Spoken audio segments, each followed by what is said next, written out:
사랑하고 축복합니다. 5월 5일 목요일입니다. 오늘도 우리 예수님을 더욱더 사랑하는 복된 하루가 되시기를 간절히 소원합니다. 오늘 말씀은 복되게 하는 자라는 제목으로 함께 말씀을 나누고자 합니다. 오늘 말씀은 룻기 3장 1절에서 13절까지의 말씀입니다. 말씀을 봉독합니다. 룻의 시어머니 나오미가 그에게 이르되 내 딸아 내가 너를 위하여 안식한 곳을 구하여 너를 복되게 하여야 하지 않겠느냐. 네가 함께하던 하녀들을 둔 보아스는 우리의 친족이 아니냐. 보라 그가 오늘 밤에 타작마당에서 보리를 까불리라. 그런즉 너는 목욕하고 기름을 바르고 의복을 입고 타작마당에 내려가서 그 사람이 먹고 마시기를 다 하기까지는 그에게 보이지 말고 그가 누울 때에 너는 그가 눕는 곳을 알았다가 들어가서 그의 발치 이불을 들고 거기에 누우라. 그가 내 할 일을 내게 알게 하리라 하니 룻이 시어머니에게 이르되 어머니의 말씀대로 내가 다 행하리이다 하니라. 그가 타작마당으로 내려가서 시어머니의 명령대로 다 하니라. 보아스가 먹고 마시고 마음이 즐거워 가서 곡식단 더미 끝에 눕는지라. 룻이 가만히 가서 그의 발치 이불을 들고 거기 누웠더라. 밤중에 그가 놀라 몸을 돌이켜 본즉 한 여인이 자기 발치에 누워 있는지라. 이르되 네가 누구냐 하니 대답하되 나는 당신의 여종 룻이오니 당신의 옷자락을 펴 당신의 여종을 덮으소서. 이는 당신이 기업을 물을 자가 됨이니이다 하니 그가 이르되 내 딸아 여호와께서 내게 복 주시기를 원하노라. 네가 가난하건 부하건 젊은 자를 따르지 아니하였으니 네가 베푼 인애가 처음보다 나중이 더하도다. 그리고 이제 내 딸아 두려워하지 말라. 내가 내 말대로 내게 다 행하리라. 네가 현숙한 여자인 줄을 나의 성읍 백성이 다 아느니라. 참으로 나는 기업 물을 자이나 기업 물을 자로서 나보다 더 가까운 사람이 있으니 이 밤에 여기서 머무리라. 아침에 그가 기업 물을 자의 책임을 내게 이행하려 하면 좋으니 그가 그 기업 물을 자의 책임을 행할 것이니라. 만일 그가 기업 물을 자의 책임을 내게 이행하기를 기뻐하지 아니하면 여호와께서 살아계심을 두고 맹세하노니 내가 기업 물을 자의 책임을 내게 이행하리라. 아직까지 누워 있을지니라 하는지라. 아멘. 오늘 말씀 제목은 복되게 하는 자입니다. 오늘 말씀은 드디어 보아스와 룻의 만남을 통하여서 어제 말씀을 나누었던 기업 물을 자에 대한 일들이 더 구체적으로 전개되어지는 내용의 말씀입니다. 오늘 본문의 말씀은 크게 두 내용으로 나누어지지요. 1절에서 5절까지는 나오미가 룻을 보아스와 결혼시키기 위해서 계획을 세우는 내용으로 나와 있고요. 그리고 6절에서 15절까지는 룻이 기업 무르는 제도에 호소하여 보아스에게 청혼을 하자 보아스가 수락하는 내용을 다루고 있습니다. 먼저 오늘 이 본문의 말씀 1절에서 5절까지의 말씀은 룻과 보아스의 관계 발전은 룻을 위하여 안식한 곳을 마련해 주는 이 나오미의 계획에서부터 출발하고 있다는 것을 보여주고 있습니다. 1절 말씀 보겠습니다. 룻의 시어머니 나오미가 그에게 이르되 내 딸아 내가 너를 위하여 안식한 곳을 구하여 너를 복되게 하여야 하지 않겠느냐. 여러분 나오미는 오늘 자신의 며느리 룻을 복되게 하고자 하여 이 일들을 진행하게 되었다라는 것입니다. 며느리 룻을 향한 근본적인 마음, 그의 진실된 마음이 그를 복되게 하기 위함이다라는 것이었습니다. 사실 나오미는 남편도 자식도 모두 잃어버리고 며느리 룻과 더불어 살아가는 외로운 처지이지요. 그런 나오미는 룻의 행복을 위해서 룻을 결혼시키기 위하여 가감한 결정을 내렸다라는 것입니다. 나오미가 룻을 진심으로 사랑하고 있음을 다시 한번 더 확인할 수 있는 말씀이죠. 이미 나오미는 모압 땅에서 고향 베들레헴으로 귀향할 때 두 며느리를 향해서 그 땅에 남아 재혼하여 새 삶을 살고 새로운 삶을 출발하라라고 종용하였습니다. 이를 볼 때 나오미 역시 이 다적인 사랑을 실천하는 인물로 성경은 우리에게 이야기하고 있습니다. 룻기는 물론 룻을 주인공으로 하는 책이지만 룻의 아름다운 신앙과 사랑은 이처럼 나오미를 통해서 진행되어졌고 발전되어졌다라는 것이죠. 믿음의 가족 여러분, 오늘 이 말씀, 이 모습 속에 우리 믿음의 성도들이 어떻게 살아가야 하는지를 알 수 있는 말씀이에요. 여러분, 우리는 우리 자신의 복을 받는 것을 간구하고 간청하고 있지요.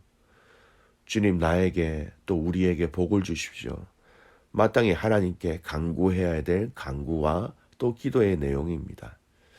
하지만 조금 더 성경을 알고 예수님의 말씀을 묵상해 보면 나를 복되게 하소서 하는 그 간구에서 나를 통하여 다른 사람들을 복되게 하소서라는 간구로 우리의 신앙은, 우리의 믿음은 점차 바꾸어져야 한다라는 것을 금방 알 수 있습니다. 여러분, 다른 사람들을 복되게 한다라는 말은 결국 우리가 다른 사람들을 향한 복의 통로가 된다라는 의미입니다. 여러분, 하나님이 복의 근원이 되시기에 우리는 그 하나님을 통하여서 우리 자신들이 복을 받게 되어 있습니다. 아브라함에게 하나님께서 복을 주실 때 뭐라고 말씀하십니까? 아브라함에게 너는 복의 근원이 될 것이다 라고 말씀하셨고 그 복이 실제가 되었지요. 근데 그 복이 누구에게 왔습니까? 하나님이 복의 근원이시기에 하나님 주신 복을 통하여서 아브라함이 복의 근원이 되었다라는 것이지요. 그 복이 그의 자녀들 또 그의 후손들 이스라엘 모든 백성들에게 흘러간 것입니다. 영원한 우리의 복의 근원이신 예수님, 그 예수님의 사랑과 지혜와 위로가 또 격려가 우리를 통하여 흘러가야 한다라는 것이지요. 나오미도 룻에게 이야기하고 있는 방법이 다른 방법이 아닌 기업 물을 자라는 이 방법을 통하여서 어제 말씀드렸던 하나님의 말씀하신 고엘이라는 이 방법을 통하여서 룻을 복되게 하고자 하였던 것입니다. 다른 방법이 아닌 하나님의 말씀과 하나님의 약속이라는 그 틀 안에서 룻을 복되게 하고 있었다라는 것입니다. 이 모습, 이 자세가 지금 이 시대를 살아가고 있는 우리 성도들에게는 너무나 필요합니다. 즉, 저와 여러분이 주님을 믿는 자라면, 주님을 사랑하는 자라면 우리는 복의 통로라는 것입니다. 나 하나만 복받아 잘 먹고 잘 사는 사람이 아니라 내가 받은 복 때문에 다른 사람들까지도 복을 받게 해주는 사람, 내가 받은 복을 다른 사람들에게 흘려 보내주는 복의 통로라는 것이죠. 나 때문에 다른 사람들이 살아계신 하나님을 볼 수 있다면 그건 축복입니다. 나의 삶을 보고 다른 사람들이 하나님께 영광을 돌릴 수만 있다면 그것 또한 축복입니다. 나를 통해서 상처받고 지친 영혼들이 하나님의 사랑을 볼 수 있고 느낄 수 있다면 또 그것을 얻을 수 있다면 그것 또한 축복이라는 것이지요.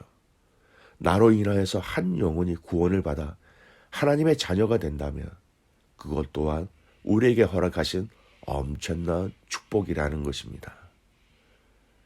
나로 인해서 공동체가 깨끗해지고 주변에 있는 사람들에게 하나님의 선하심을, 그 선한 영향력을 흘려보내서 그들이 그 선한 영향력을 직접 맛보고 체험한다는 것, 축복이라는 것입니다. 그렇게 살아가는 것이 바로 축복의 통로로 사는 것이고, 수로 옆에 심겨진 나무로서 살아가는 사람의 삶입니다. 저와 여러분이 그런 복을 나누어주는 복의 통로가 되는 그런 삶을 살아가시기를 간절히 소원합니다. 여러분, 우리 성도들, 우리 기독교인들은 어떤 사람들입니까? 하나님의 복을 받아서 하나님께 영광을 돌려드리며 이웃과 형제를 섬기는 사람들입니다.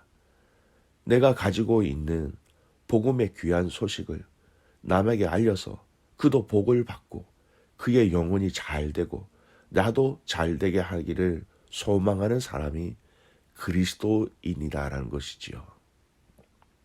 그래서 믿음의 사람들은, 성도들은, 그리스도인들은 나 하나 구원받는 것으로 만족하지 않습니다. 당신도 예수님을 믿고 죄사함을 받고 영혼 구원을 받아야 하죠. 당신도 구원을 받고 당신도 천국을 가야 합니다.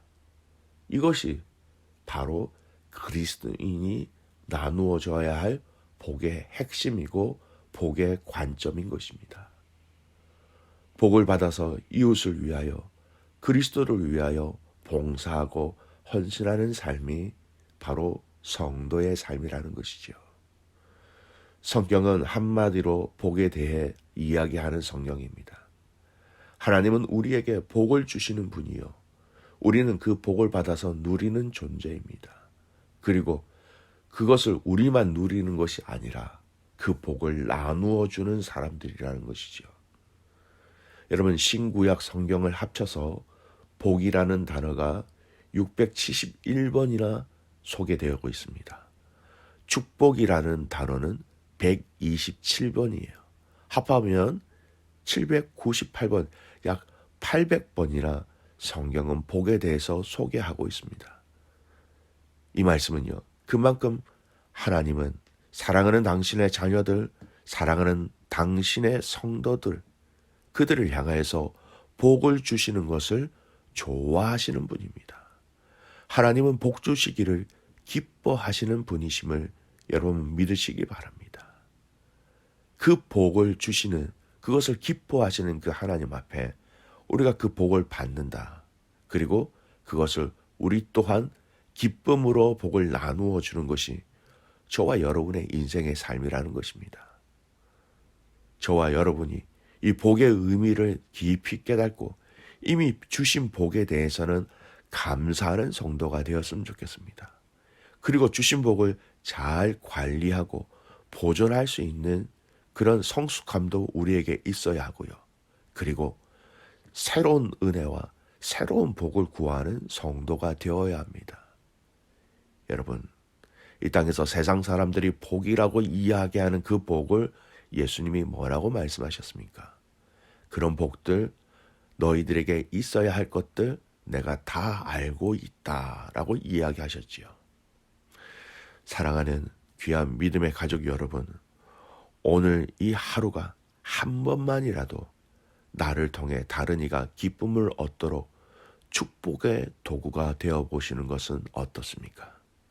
그리고 여러분이 잠자리에 들 때 그 기쁨이 내게로 다시 돌아와 내 마음에, 내 가슴에 평강과 감사의 강이 흐르는 것을 느끼며 하루를 마칠 수 있기를 간절히 소원합니다. 사랑하는 귀한 믿음의 가족 여러분, 우리는 복되게 하는 자입니다. 왜 그런지 아십니까? 이미 우리에게 그런 복이 임했기 때문입니다. 그 복을 통하여서 사랑하는 귀한 믿음의 자녀들에게, 가족들에게, 그리고 내가 만나는 그 많은 사람들을 진정으로 복되게 하는 그 복을 나누며 복을 마음껏 흘려보낼 수 있는 축복의 통로가 되시기를 주님의 이름으로 축복합니다. 아멘. 기도하겠습니다. 하나님 아버지, 감사와 찬송과 영광을 올려드립니다.